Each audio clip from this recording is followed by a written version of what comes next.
What up, YouTube? Coming to y'all with another BMS video. Just want to give you a little update on the 93 GT Performer build.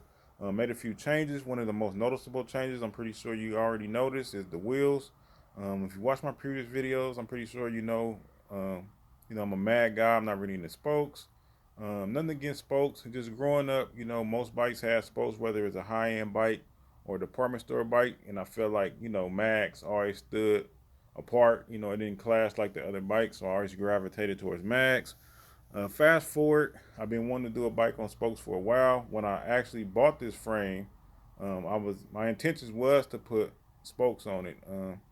So I had these ACS wheels laying around, so I decided to try them on the bike, and I'm kind of feeling it, y'all. I like it. It's something different, Sometimes things get boring doing the same thing, and like I said, I've been wanting to do some spokes for a while. I actually want to build me a set of spokes, but I felt like throwing these ACSs on here would give me, the actual look of how, it will look with, changing the bike to spokes pretty much. So yeah, threw my Kenda K55s on these aluminum hooped ACS wheels. Like I said, it kind of get a bike pro performer vibes. Not like it's a pro performer, but it give it those vibes with the three-piece cranks and the pro performer bars.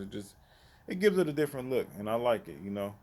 Also, I got my hardware. Well, I got the bolts, the Primo bolts. If you notice in my previous video, I didn't have bolts in the cranks.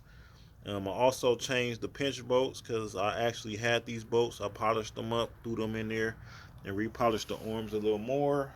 Also, I put this reissue Nippon front brake on here, just for a little better stopping power, just upgrading a little bit.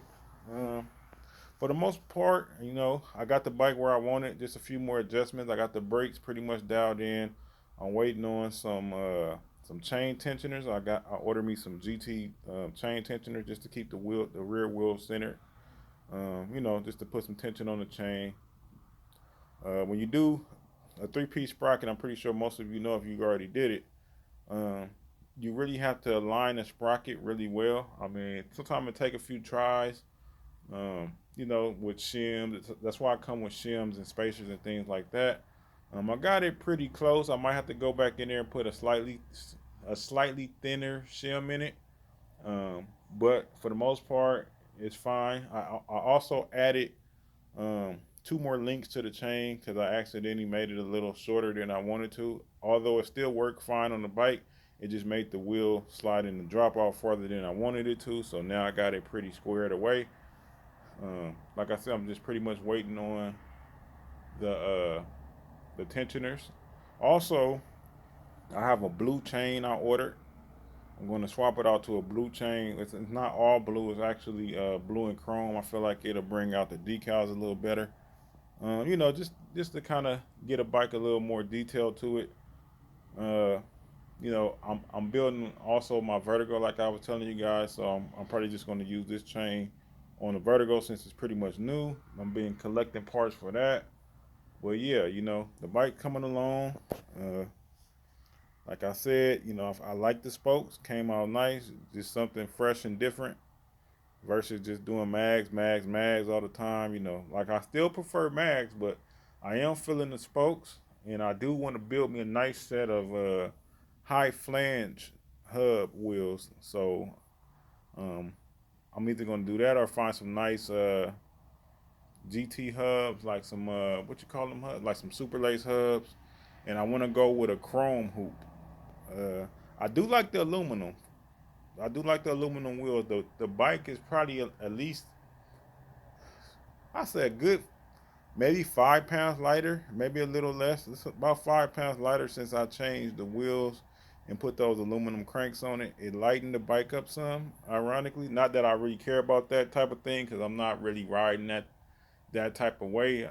I pretty much build my bikes to cruise. I might do a occasional bunny hop, wheelie, something like that. But you know, if I want to get that deep or that radical into BMX, I would just buy a newer BMX, honestly. But just for cruising and old school tricks, to me this fits the bill.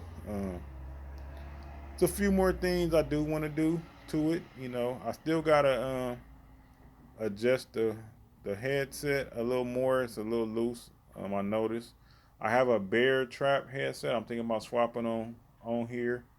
Also, I'm thinking about doing a mallet stem. Ironically, everybody always doing mallet stems, the repop ones and things like that. I never built a GT with a mallet stem, so I may do that. Maybe real, maybe a repop one. I don't know, but I'm just thinking about doing that since I for the most part I haven't done that. I do have a blank one. I put them on different bikes, but I never really built an actual GT with one. I am going to get a real deal one though. Like I could have been had one of just. I feel like so many people do the mallet stems. It's kind of like played out in a sense. So, but I always did want a real OG one, and I just feel like it probably will look good on this bike. So I might do the mallet stem just to do something different. I'm actually thinking about doing the 1 in 1/8 newer mallet stem just to maybe convert it, maybe get the little adapter, or I don't know. We'll see. I'm gonna do something different though. But yeah, it's the bike, y'all. Came out pretty nice. Just wanted to give y'all a little update on it. Brakes working really good.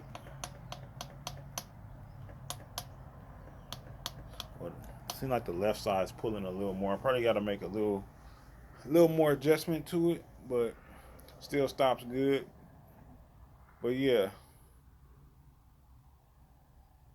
coming out pretty good, y'all. Nice little rider. Like I said, just a spare bike. If I want to switch bikes or if I want to let somebody else ride when I go riding. But yeah. All right, y'all.